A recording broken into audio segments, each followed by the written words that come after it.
Muutang daw si Mamang Bitsinte kay magkilaw siya. Usay utang god, taas na kay magutang nila.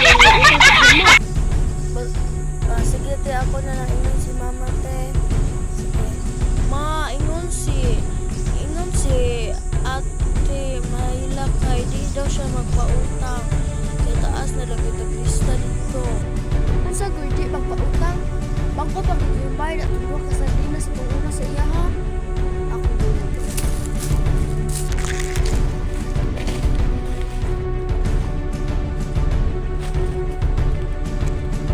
Oy, Marikan, naroon akong anak na dito ka magpautang kay wa pumibayad mo taas sa listahan.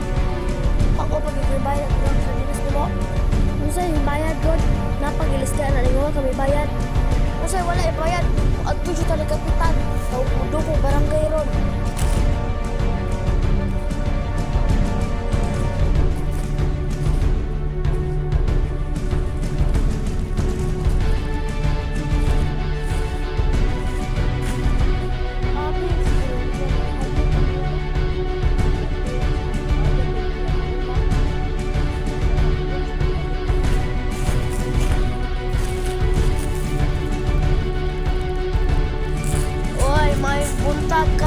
May buntag pod. Usa akong matabang.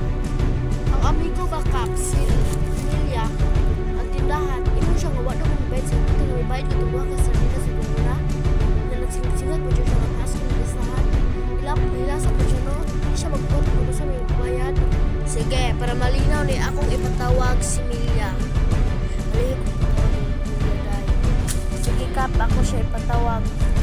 Emilia, ipatawag ko na kapatid ko may reklamo yung mga amigo nga si Juan, si Merila. Sige, gitinuod yun ni reklamo di ay. Sige. Merila, hindi reklamo ni si Emilia sa imong kibuhat. Nga wala daw ka nagbayad. Unsay wa nagbayad good. Bantay lang siya.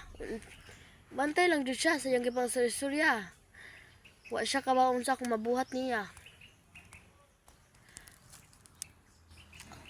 Kap, kita ra magstorya kap. Magtinabangay ta kap. Kay kanadyo siya kap, wala nagbayad siyang utang. Darag listahan ka po. Listahan. Wa siya nagbayad oh. Tara kap. Ay oh, wa siya kabayad. Gahim mo siya mga istorya. Kini magtinabangay ta ato siyang ipadakop karon udong to silang balay. Subscribe Kung Ganahan Cake Part 2.